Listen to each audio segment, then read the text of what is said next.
মিঠুন চক্রবর্তী মানে সবকিছুতে যেন বাজিমাত করার ব্যাপার।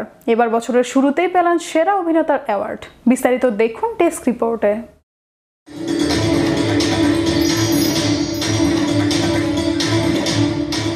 রোববার ভারতের পশ্চিমবঙ্গে বসেছিল সিনেমার সমাবর্তন West Bengal Film Journalist Association Award 2023-এর আসর। গত বছরের শেষ মুক্তিপ্রাপ্ত প্রজাপতি নিয়ে শুরু হয়েছিল বিভিন্ন ধরনের বিতর্ক, যদিও শেষমেশ এই বিতর্কের ইতি টানেন দেব নিজেই। বছরের শুরুর দিনে এই সিনেমায় বক্স অফিসে ঝড় তুলে একদিনেই ভারত জুড়ে এই সিনেমার ব্যবসা করেছিল 1 কোটি রুপিরও বেশি। এবার এই সিনেমার জন্য WTBFC অ্যাওয়ার্ড সেরা অভিনেতা জনপ্রিয় ক্যাটাগরিতে পুরস্কার পেলেন মিঠুন চক্রবর্তী। এবার সম্প্রদান, বাহ, মারবো এখানে, গুটি পড়বে পকেটে।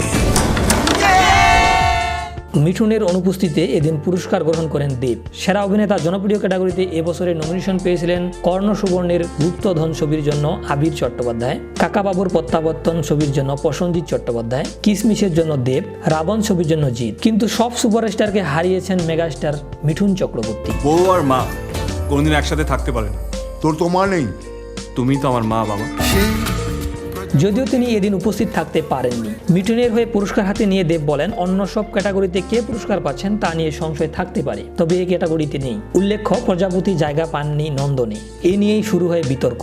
প্রজাপতি মুক্তির পরে তৃণমূলের মুখপাত্র কুণাল ঘোষ দাবি করেছিলেন মিঠুন চক্রবর্তীর খারাপ অভিনয়ের জন্য এই সিনেমা চলছে না। তুই শুধু বিয়েটা করে নে, ব্যাস। আমার বিয়ে। তার এই কথা শুনে দেব বলেন, সিনেমাটি আমার বিষয়, তাই আমার দলের কারো উচিত নয় এই বিষয়ে কথা বলার। সিনেমাটা আমার উপর ছেড়ে দিন। এ সময় দেব বলেন, তিনি চান না এই সিনেমা নিয়ে কোনো বিতর্ক হোক, কারণ বিতর্ক হলে দর্শক ভয় পেয়ে যাবে। সেরা অভিনেতা হিসেবে মিঠুনের এই পুরস্কার এক অর্থে সব বিতর্কের সমাপ্তি। ফুল ফুটুক না ফুটুক, আজ বসন্ত। শাহরিয়ার রহমান, বিনোদন ডেস্ক, বিশ্ব বাংলা 24।